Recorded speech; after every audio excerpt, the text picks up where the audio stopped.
आज हम लोग त्रिकोणमिति के बारे में कुछ जानकारी हासिल करेंगे।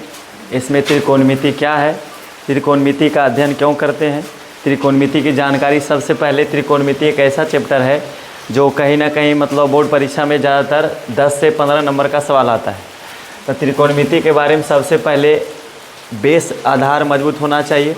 सबसे पहले फार्मूला को समझना पड़ेगा। त्रिकोणमिति बनाने से पहले बहुत विद्यार्थी ऐसे होते हैं जो त्रिकोणमिति का चैप्टर निकाल कर डायरेक्ट बनाना शुरू करते हैं। इस स्थिति में क्या होगा कि फार्मूला का कठिनाइयों का सामना करना पड़ेगा, विद्यार्थी को समझ में नहीं आता है। इसलिए हम लोग आज पहले फार्मूला को ही समझेंगे कि त्रिकोणमिति का मतलब होता है, त्रिकोणमिति 3 शब्दों से बना है। त्रिकोणमिति, त्रिकोणमिति जो बना है 3 शब्दों से बना है। त्रि का मतलब 3 होता है और कोण का अर्थ होता है, कोण का मतलब ही कोण होता है, और मिति का अर्थ होता है मापना। अर्थात हम कह सकते हैं त्रिकोणमिति का मतलब होता है 3 कोणों की माप, यानी गणित की वह शाखा जिसमें 3 कोणों की माप का अध्ययन करते हैं उसको कहेंगे हम त्रिकोणमिति। त्रिकोणमिति का जो है जन्मदाता माना जाता है हिपार्कस को। इसमें से जो है हम लोग पढ़ते हैं इसमें कहता है त्रिभुजों के 3 कोणों की माप करते हैं। तो इसमें हम लोग त्रिभुज तो बहुतों पढ़े, लेकिन इसमें से हम लोग को पढ़ना है समकोण त्रिभुज के बारे में। कौन सा त्रिभुज? समकोण त्रिभुज। तो समकोण त्रिभुज के बारे में, तो समकोण त्रिभुज क्या है पहले समझ लेंगे। समकोण त्रिभुज का डिफिनेशन पहले आना चाहिए। समकोण त्रिभुज एक ऐसा त्रिभुज होता है जिसमें एक कोण की माप 90 डिग्री होना जरूरी है, तो उसी को हम कहेंगे समकोण त्रिभुज। यानी अन्य 2 कोण 90 से कम हो चलेगा, लेकिन समकोण होने के लिए एक कोण का मान 90 डिग्री होना जरूरी है।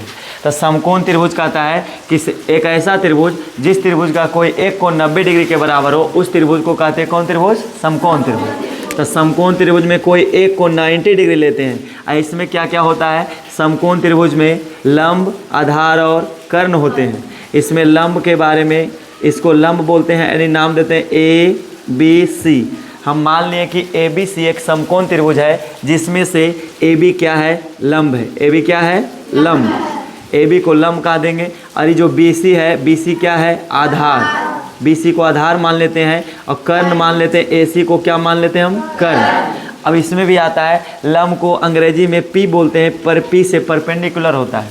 आधार को B बोलते हैं जिसका बेस मीनिंग होता है, और उसका कर्ण को हाइपोटेनस बोलते हैं, HYPOTENUSE। आद करने का इसका थोड़ा सा ही मीनिंग जो है थोड़ा टफ है, कहीं फंस जाते हैं विद्यार्थी। इसको याद करने का तरीका है हाइपोटेन्यूज। हम अपने तरीके से बता रहे हैं, याद रखना इसी तरीके से कि हाइपोटेनस नहीं पढ़ेंगे, क्या कि याद करने मीनिंग में थोड़ा सा उल्टा पुल्टा रहता है। तो हम लोग याद रखेंगे हाइपोटेन्यूज, तब मीनिंग दिमाग में बैठ जाएगा। तो ये हो गया हाइपोटेनस। इसीलिए हम लोग लंब को शॉर्ट में बोलते हैं P। लंब को क्या बोलते हैं? P। और आधार को बोलते हैं B, और कर्ण को बोला जाता है H इसलिए बोलते हैं क्योंकि नाम का पहला अक्षर क्या होता है? संकेत होता है। इसलिए इसका नाम पहला कर्ण का पूरा मीनिंग होता है हाइपोटेनस। इसका पहला अक्षर क्या है? H, इसीलिए इसको कर्ण को शॉर्ट में क्या बोल दिए? H।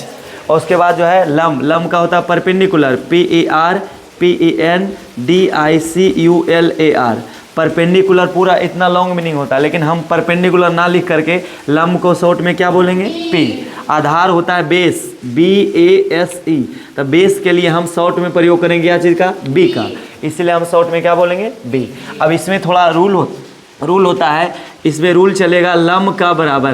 तो ये हिपार्कस जो 3 पाइथागोरस प्रमेय दिए थे, तो इसमें जो है लंब बराबर लिखेंगे। लंब का रूल होता है या तो लंब स्क्वायर बराबर कर्ण स्क्वायर माइनस आधार स्क्वायर। एक फॉर्मूला होता है लंब स्क्वायर और कर्ण स्क्वायर माइनस आधार स्क्वायर। इसी को अंग्रेजी में बोलेंगे P स्क्वायर बराबर H square minus B square. यदि इसी को रूट में लिखना रहे स्पेशल, तो इसको लिखेंगे P बराबर, तो स्क्वायर जब हटाएंगे तो रूट लग जाएगा, तो रूट लगाएंगे H स्क्वायर माइनस में B स्क्वायर। ये हमारा पहला रूल बना। पहला से इसमें जिस तरह से लिखना है लिख सकते हैं। दूसरा रूल बना सकते हैं हम। दूसरा बनाएंगे आधार का स्क्वायर। आधार क्या है देख लो। यदि हम इस आधार का स्क्वायर लगाएंगे रूल, तो आधार का स्क्वायर का रूल होता है कर्ण का स्क्वायर मतलब बड़ी भुजा का स्क्वायर, उसमें से जो छोटी भुजा बच गया, बचा कौन, लंब। यानी फॉर्मूला याद करने का भी तरीका है, आधार स्क्वायर पूछेगा तो हम जानते हैं कि आधार स्क्वायर आधार क्या है, छोटी भुजा है। समकोण त्रिभुज की छोटी भुजा आधार और लंब सबसे छोटी भुजा है, सबसे बड़ी भुजा कर्ण है। यदि आधार स्क्वायर का फॉर्मूला पूछे तो हम एक बच कौन गया, बचा हुआ है कर्ण और लंब, तो कर्ण बड़ी भुजा है तो सबसे पहले हम कर्ण का स्क्वायर में से छोटी भुजा लंब का स्क्वायर घटा देंगे, तो आधार का स्क्वायर कर्ण स्क्वायर हो जाएगा माइनस लंब का स्क्वायर। आधार को हमने अभी अभी बोला, आधार को बोलते हैं b, इसको अंग्रेजी तरीका से लिख सकते हैं b का स्क्वायर बराबर h का स्क्वायर माइनस p का स्क्वायर। और यदि डिटेल लिखना है तो इसलिए लिख सकते हैं b बराबर अंडर रूट में जब स्क्वायर हटता है तो रूट लगता है, रूट लगाएंगे h स्क्वायर माइनस का p स्क्वायर। ये हमारा बेसिक रूल हुआ। एक रूल और इसी से बना सकते हैं, तीसरा रूल बनाएंगे, एक हो गया लंब का स्क्वायर, एक हो गया आधार का स्क्वायर, एक बच गया सबसे बड़ी भुजा कर्ण का स्क्वायर, तो हम लिखेंगे कर्ण का स्क्वायर बराबर हो जाएगा, कर्ण का स्क्वायर होता है, कर्ण का मतलब बड़ी भुजा है, तब बड़ी भुजा ऐसे भी हम लोग को पता है कि बड़ी भुजा को बराबरी करने के लिए छोटी भुजाओं को मिलना पड़ेगा। यानी बड़े बड़े चट्टान या बड़े बड़े व्यक्तियों के सामना करने के लिए हमें छोटे छोटे समूहों को, व्यक्तियों को आपस में मिलना पड़ता है। ठीक उसी प्रकार ही फॉर्मूला है, यह है एक बड़ी भुजा, तब बड़ी भुजा का कर्ण का स्क्वायर हम कर रहे हैं, तो कर्ण का स्क्वायर है, इसका मतलब दोनों छोटी भुजाओं को मिलना पड़ेगा। तो मिलेगा कैसे, तो यहाँ लिखेंगे लंब का स्क्वायर, अब प्लस कर देंगे क्या चीज़, आधार का स्क्वायर, तो इसका मतलब हो गया कर्ण का स्क्वायर वाला रूल बन गया, लंब स्क्वायर प्लस आधार स्क्वायर। कर्ण को लिखेंगे h का स्क्वायर बराबर लंब को लिखेंगे p का स्क्वायर प्लस b का स्क्वायर। तो हमारा इसे और एक रूल बनेगा इसी से, h बराबर, इसलिए शॉर्ट में बोलेंगे h बराबर स्क्वायर जब हटाएंगे तो पूरे पर रूट लगा देंगे, रूट बराबर हो जाएगा p square under root p square plus b square. ये हमारा बेसिक रूल हुआ। इससे क्या होगा, 8.1 एक्सरसाइज जो है क्लास बिहार बोर्ड का जो है स्टूडेंट फ्रेंडला जो भी रहे हुए, तो इसमें से इतना रूल में काम करेगा, 8.1 बनाने में बहुत सुविधा होगा। यदि इस बेसिक रूल को समझ आते हैं, बहुत को लगता है ये सब रूल कुछ नहीं है, लेकिन यदि यही सब रूल नहीं आएगा तो आपका मैथ मानिए तो बेसिक पूरा कमज़ोर रहेगा, तो 8.1 क्या कोई त्रिकोणमिति बनने में मदद नहीं करेगा। अगला हम सीखते हैं, अगला एक्सरसाइज 8.2 में जो मदद करेगा ज़्यादातर, तो इसमें बेसिक फॉर्मूला तो हो गया इधर। अब एक रूल होता है, इसमें चलेगा साइन, निष्पत्तियाँ होती है, 6 निष्पत्तियाँ होती है। पहला का नाम होता है साइन थीटा, दूसरा का नाम कॉस थीटा, तीसरा का नाम, उसके बाद लिखेंगे टेन थीटा, साइन कॉस और टेन थीटा इसका पूरा नाम होता है। ये तो शॉर्ट में लिख दिए, साइन को साइन थीटा बोलते हैं, कोस को कोसाइन बोलते हैं, टेन को टेंजेंट बोलते हैं, इसलिए शॉर्ट में इसको टेन लिखते हैं। इसका अपोजिट चलता है, अपोजिट क्या चलेगा, इसका अपोजिट का मतलब होता है, यहाँ अपोजिट लिखेंगे, साइन का अपोजिट होता है कौन, कोसेक, कोसेक थीटा हो जाएगा। और कॉस थीटा का जब अपोजिट लिखेंगे तो उसका लिखेंगे सेक थीटा, और टेन का अपोजिट रूल होता है कॉट थीटा। मतलब ये मदद कहाँ करेगा, यदि हम इन तीनों रूल को याद कर लेते हैं तो इसका रूल याद करना बेहद आसान है। और इसका तरीका भी है, इसका दूसरा तरीका से याद कर सकते हैं, पंडित बद्री प्रसाद, पंडित बद्री प्रसाद, यहाँ स्पेस थोड़ा कम गया और कहीं दिखाते हैं, यहाँ लिखते हैं पंडित बद्री प्रसाद, बद्री प्रसाद, और नीचे लिखेंगे हरि हरि बोल। एक हमारा एक ट्रिक है, इससे हम सीख जाएंगे कि sine theta cos theta tan theta rule क्या होता है। तो हम लिखें पंडित बद्री प्रसाद हरि हरि बोल। तो इसमें क्या होता है, पंडित को हम शॉर्ट में लिखेंगे इस तरीक़ा से, पंडित को पी लिखेंगे, बद्री को बी लिखेंगे और प्रसाद को पी लिखेंगे।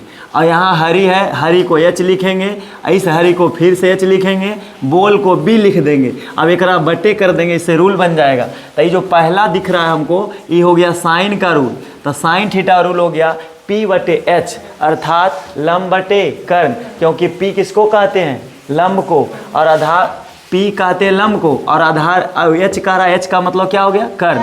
तो हिंदी फॉर्मूला इसका बनेगा साइन थीटा बराबर लंब बटे कर। दूसरा हम बताएं कॉस है, तो यहाँ बैठा देंगे हम कॉस थीटा। तो हम कॉस थीटा का रूल याद कर लिए अपने ट्रिक से। कॉस थीटा बराबर आधार बटे कर्ण। आधार क्यों? क्योंकि बी को आधार कहते हैं और कर्ण एच को क्या कहते हैं? कर्ण। एच क्यों कहते हैं कर्ण को? क्योंकि इसका मीनिंग होता है हाइपोटेनस। इसका पहला अक्षर क्या आ गया? एच, इसीलिए इसको शॉर्ट में एच बोलते हैं। तो कॉस थीटा बराबर आधार बटे का कर्ण। अब बच गया हमारे पास tan। तो tan यहाँ लिख सकते हैं और tan का रूल बैठा देंगे, बोलेंगे tan थीटा बराबर p बटे b। p का मतलब हुआ लंब, p का मतलब लंब और b का मतलब आधार, तो हो गया लंब बटे आधार।